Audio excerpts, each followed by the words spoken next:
Movie की शुरुआत होती है और हम ब्रैन और केसी को देखते हैं। कुछ दिनों बाद इन दोनों की शादी होने वाली थी, लेकिन इन दोनों का रिलेशन अभी कुछ अच्छा नहीं चल रहा था। तो ये दोनों एक दूसरे के साथ टाइम स्पेंड करने के लिए बाहर घूमने जाते हैं और ये दोनों एक घर खरीदते हैं जहाँ पर ये दोनों साथ में टाइम स्पेंड कर सके। जब रात को ये दोनों वाइन पी रहे होते हैं तो ब्रैन का फोन बजने लगता है। तो ये दोनों डिसाइड करते हैं कि वो यहाँ पर फोन यूज नहीं करेंगे और सिर्फ मस्ती करेंगे। और जब ब्रैन केसी का फोन स्विच ऑफ करने जाता है तो वो देखता है कि केसी के फोन पे किसी अनजान आदमी की कॉल आई हुई है और ये वही आदमी होता है जिसकी वजह से इन दोनों का रिलेशन खराब चल रहा होता है। और ये देखकर ब्रैन बहुत गुस्सा हो जाता है और रात को ब्रैन केसी के साथ सेक्स भी नहीं करता, तो केसी भी सो जाती है। अगले दिन केसी जंगल में वॉक करने के लिए जाती है और वो वहाँ पर गिर जाती है, जिसकी वजह से केसी के पैर में चोट लग जाती है और केसी लड़खड़ाते लड़खड़ाते रोड तक पहुँच जाती है और वो किसी तरह से एक आदमी से लिफ्ट लेती है। इस आदमी का नाम फैट्रिक होता है। फैट्रिक इन लोगों के घर के करीब ही रहता था, तो केसी फैट्रिक को घर के अंदर आने को बोलती है। आगे जब ये दोनों घर के अंदर बातें कर रहे होते हैं तो ब्रैन भी वहाँ आ जाता है और वो फैट्रिक से मिलता है। फैट्रिक उनसे कहता है कि अगर आप लोगों को कहीं जाना हुआ तो आप लोग मेरी कार लेकर जा सकते हो, क्योंकि यहाँ पर टैक्सी नहीं मिलती। इसके बाद हम देखते हैं कि फैट्रिक ने उन दोनों के घर पर कैमरे लगाए होते हैं और वो अपने घर पर बैठ के उन पर नजर रख रहा था। इसके बाद केसी और ब्रैन फैट्रिक के साथ शॉपिंग करने जाते हैं और शॉपिंग करके केसी वापस घर आ जाती है। फैट्रिक और ब्रैन एक बार में ड्रिंक करने के लिए चले जाते हैं। यहाँ फैट्रिक ब्रैन को ज्यादा ड्रिंक करवा देता है और ब्रैन से कहता है कि मैं आज रात केसी के साथ सेक्स करूंगा। इसके बाद रात में फैट्रिक केसी के रूम में जाता है जहाँ काफी अंधेरा होता है, जिसकी वजह से फैट्रिक केसी के साथ इंटीमेट हो जाता है और केसी भी उससे कुछ नहीं कहती क्योंकि वो उसे ब्रैन समझ रही होती है। अगली सुबह जब ब्रैन नहा रहा होता है तो उसे रात वाली फैट्रिक की बात याद आती है, तो वो केसी के पास जाकर उससे पूछता है क्या रात में वो फैट्रिक के साथ इंटीमेट हुई है। लेकिन केसी ब्रैन से कहती है कि फैट्रिक एक अच्छा आदमी है और उसने हमारी कई बार हेल्प करी है और तुम्हें उस पर शक नहीं करना चाहिए। इसके बाद ब्रैन बेसमेंट में वाइन लेने जाता है, लेकिन बेसमेंट का डोर अपने आप से ही लॉक हो जाता है और ब्रैन वहीं फंस जाता है।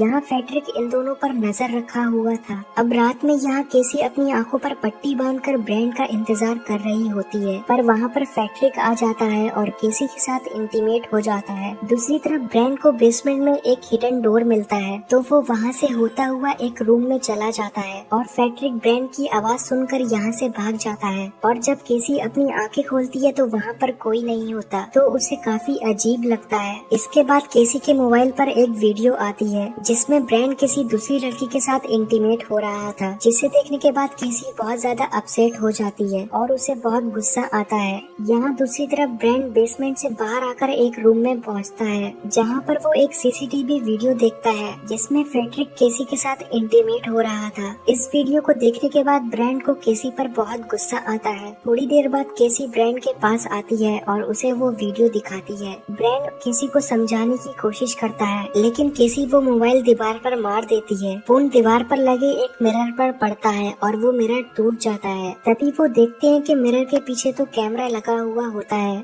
जिसे देखने के बाद ये दोनों समझ जाते हैं कि ये सब फैट्रिक ने किया है। और यहाँ दूसरी तरफ फैट्रिक भी ये सब देख लेता है और उसे भी पता चल जाता है कि इन दोनों ने सारे कैमरेज देख लिए हैं। इसके बाद फैट्रिक इन दोनों के पास आता है। यहाँ पर वो दोनों फैट्रिक को देखकर डर जाते हैं। ब्रैन फैट्रिक से कहता है कि हम किसी को कुछ नहीं बताएंगे, बस तुम हमें यहाँ से जाने दो। पर फैट्रिक कहता है कि मुझे केसी से प्यार हो गया है, इसलिए मैंने ये सब किया है। इसके बाद फैट्रिक चाकू निकालकर ब्रैन पर हमला करने लगता है और जब ये दोनों लड़ रहे होते हैं तो केसी फैट्रिक पर एक रॉड से हमला कर देती है, जिसकी वजह से उसकी वहीं मौत हो जाती है और ये दोनों फैट्रिक की लाश को ठिकाने लगा देते हैं। लेकिन तभी वहाँ घर का ओनर आ जाता है। दरअसल वो पूछने आया होता है कि इन दोनों को घर में कोई प्रॉब्लम तो नहीं हो रही, जिस पर ब्रैन कहता है कि सब कुछ नॉर्मल है, हमें कोई प्रॉब्लम नहीं हो रही। इसके बाद वो ओनर फैट्रिक के घर में जाता है और फैट्रिक के कंप्यूटर पर पर सब कुछ देख लेता है और वो समझ जाता है कि इन दोनों ने मिलकर फेडरिक को मार दिया है। ये सब देखने के बाद ओनर को काफी गुस्सा आता है और वो उन दोनों के पास जाकर कहता है कि मैं ये सब पुलिस को बता दूंगा। जहाँ पर ब्रैंड उस ओनर को मारने की कोशिश करता है, लेकिन वो ओनर ब्रैंड पर गन पॉइंट कर देता है। लेकिन तभी केसी पीछे से हमला कर देती है और ये दोनों उसे भी मार देते हैं और फिर ये दोनों ऑनर की बॉडी को भी ठिकाने लगा देते हैं। इसके बाद ब्रैंड फेडरिक के घर जाता है और सारी वीडियो वाली हार्ड डिस्क जला देता है। लेकिन अगले सीन में हम देखते हैं कि घर के बाहर भी काफी ज्यादा कैमरे लगे होते हैं, जिनके जरिए ये दोनों एक वेबसाइट पर लाइव चल रहे थे और कई लोग उस वेबसाइट पे इन दोनों के कारनामे लाइव देख रहे थे। और ये लोग पुलिस को भी कुछ नहीं बताते हैं क्योंकि इस वेबसाइट को चलाना इलीगल होता है। और इसी के साथ इस मूवी का यही एंड हो जाता है।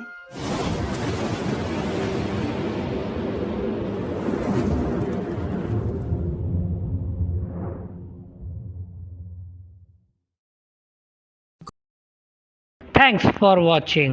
Like, comment and subscribe. Hurry up.